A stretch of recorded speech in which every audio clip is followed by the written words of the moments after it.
In the rain-lashed fields outside Pokrovsk in Donetsk Oblast, something horrifying is happening to Russian soldiers right now.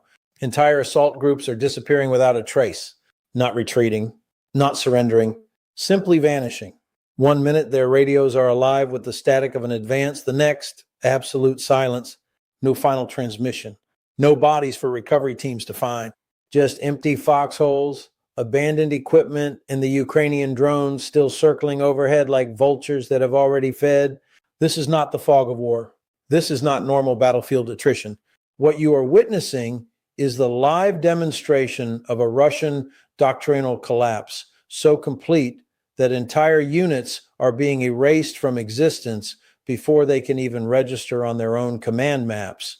Ukrainian forces have turned the approach to the front lines into a kill zone so efficient, so invisible, that Russian soldiers are walking into it and ceasing to exist as coherent fighting formations. Let that sink in for a moment. I spent decades commanding forces across Europe. I have studied every major conflict since the Second World War. I have never seen a modern army lose soldiers at this scale with so little trace left behind. And make no mistake, this is not an isolated tactical setback in Donetsk. This is proof that Ukraine has adapted faster, thought deeper, and executed more ruthlessly than the Russian high command ever imagined possible. Their assumptions about massed infantry, artillery dominance, and sheer numbers have been exposed as fatal delusions. And what happens next changes everything. Pull the lens back with me. For months, the Kremlin has bet everything on the grinding meat grinder strategy in Donetsk. They believed that if they simply poured enough bodies into the sector, waves of convicts, mobilized reservists, contract soldiers, they could overwhelm Ukrainian defenses through sheer volume. They assumed their artillery would suppress Ukrainian fire, their electronic warfare would blind Ukrainian drones, and their command structure would maintain control even under pressure. They told themselves that Donetsk was the decisive theater where Russian numerical superiority would finally deliver the breakthrough they desperately need. Those assumptions were wrong from the first day. What the Russians failed to understand, and what Ukrainian commanders grasped early, is that modern warfare has fundamentally changed. The battlefield is no longer dominated by the side with the most tanks or the most artillery shells. It is dominated by the side that controls the air with small, cheap, lethal systems. And Ukraine has turned that truth into a science. Let me walk you through exactly how this horror unfolded. It started with small reconnaissance groups, Russian platoons of 30 to 40 men probing forward under the cover of their own smoke and artillery. They would move in tight formations, exactly as their Soviet-era doctrine taught them, shoulder to shoulder, relying on mass to push through. Ukrainian operators, watching in real time through commercial quadcopters and advanced FPV drones, simply waited. The moment those soldiers crossed an invisible digital line, usually 2 to 3 kilometers from the Ukrainian positions, the drones descended. First came the spotters, marking exact coordinates. Then the strike packages, dozens of FPV drones armed with shaped charges, fragmentation munitions, and thermobaric warheads. Russian soldiers never saw them coming. The strikes were surgical, overwhelming, and relentless. One soldier vaporized, another shredded beyond recognition, a third buried under the collapsing remains of a trench. Within minutes, an entire platoon was gone. No wounded left screaming for help because the follow-on strikes made sure there were no survivors to scream. And here is the truly horrifying part, because the bodies were so completely destroyed or scattered across contested ground, Russian recovery teams could not reach them. Ukrainian drone operators made certain of that. Any attempt at evacuation triggered more strikes. So the dead remained where they fell, unrecoverable, unidentifiable, simply erased from the official count. Families back in Russia would later receive nothing but a terse missing in action notification. No body, no closure, just another ghost added to the growing list of the disappeared. By late February and into March 2026, this pattern had scaled dramatically.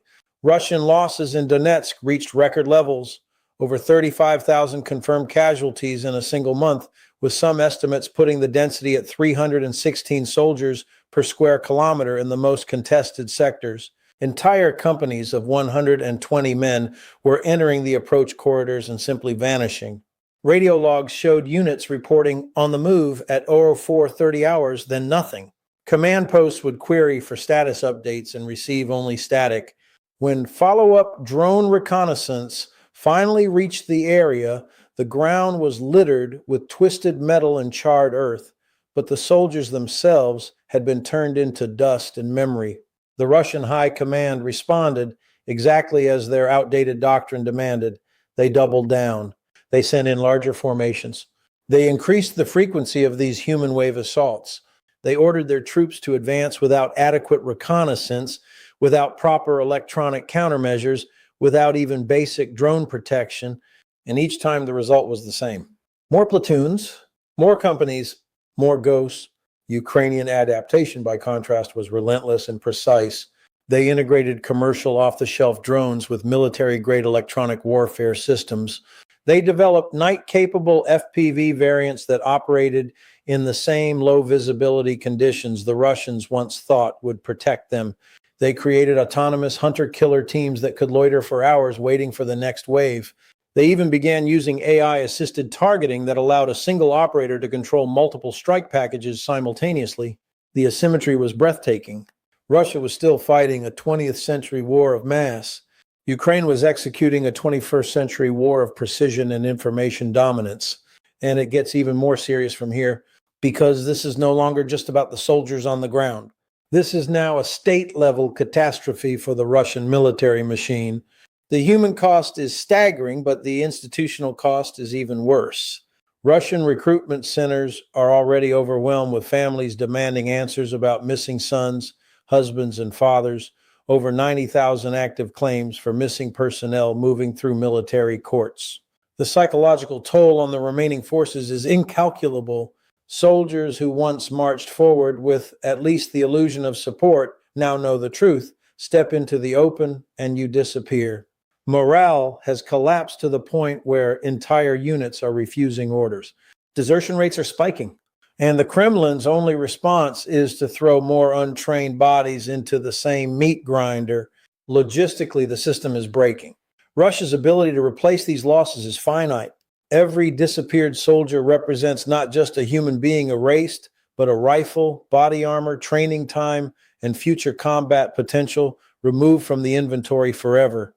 Their artillery stocks, already strained, must now support ever larger and ever more futile assaults just to maintain the appearance of momentum. Their command and control networks, already fragile, are being shredded by Ukrainian electronic warfare that jams communications at the exact moment the drones strike. The Russian army that entered 2026, believing it could still dictate terms in Donetsk, is now bleeding out faster than it can replenish. This brings us to the climactic turning point that is unfolding as we speak. In the past 10 days, Ukrainian forces have executed what I can only describe as a masterclass in modern combined arms annihilation. They identified the primary Russian assembly areas feeding the Pokrovsk axis, large concentrations of troops, vehicles, and supplies staged just behind the forward line. Instead of engaging in the kind of static artillery duel Russia expected, Ukraine unleashed coordinated swarms, hundreds of drones operating in layered waves. First, the reconnaissance layer mapping every position in real time. Then the strike layer, FPVs, Lancet-style loitering munitions, and even modified commercial octocopters carrying heavier payloads. Electronic warfare assets suppressed Russian air defenses and jammed command links simultaneously. The result was systematic. Russian units that moved out of their staging areas were met with immediate, overwhelming precision fire. One documented assault group of nearly 200 men advanced at dawn and was reduced to zero effective combat power within 47 minutes. Not a single soldier made it to the Ukrainian trench line. Not a single body was recovered by Russian forces. The entire group simply ceased to exist as a military formation. And because Ukrainian drones maintained overwatch, any Russian attempt to search for survivors or retrieve remains triggered fresh strikes. This is not hyperbole. This is the new reality of the Donetsk battlefield. Ukraine has created a zone of denial so complete that Russian soldiers are effectively disappearing into it. The horror is not just the casualties, it is the psychological certainty that if you are ordered forward, your fate is erasure, no glory, no honorable death, just absence. What you are witnessing is the final unmasking of Russia's strategic bankruptcy. For 2 years, they have clung to the belief that sheer numbers and brutality would eventually break Ukrainian will. Instead, Ukraine has weaponized technology, adaptation, and superior doctrine to turn those numbers into liabilities. Every Russian soldier sent into Donetsk becomes another data point in Ukraine's learning curve. Every vanished unit teaches the next wave of Ukrainian operators how to be even more efficient. The broader lesson here is crystal clear. Russia did not lose these soldiers because they lacked courage. They lost them because their entire military system, its doctrine, its equipment, its leadership, its assumptions about war belongs to a different century. Ukraine, by contrast, has built a force that learns in real time, adapts in hours, and executes with a precision that turns Russian mass into Russian graves. History will record this period in Donetsk as the moment when the illusion of Russian military power finally shattered beyond repair. The soldiers disappearing without a trace are not just casualties. They are the visible evidence that the Russian war machine is consuming itself, and what happens next changes everything. The Russian high command now faces an impossible choice: continue the assaults and accelerate the collapse, or halt the offensive and admit strategic failure. Either path leads to the same outcome: the irreversible erosion of their ground forces in the east. Ukraine, meanwhile, has demonstrated that it can defend, attrit, and ultimately dismantle a much larger adversary without ever matching it man for man. The war is not over, but the trajectory is now unmistakable. Russian soldiers in Donetsk are not just fighting Ukraine. They are fighting the future of warfare itself, and the future is winning. Stay with us because those questions do not have simple answers. The next phase of this conflict will reveal whether Russia can adapt before it is too late, or whether the disappearances in Donetsk will become the defining image of a military power that simply vanished from the battlefield.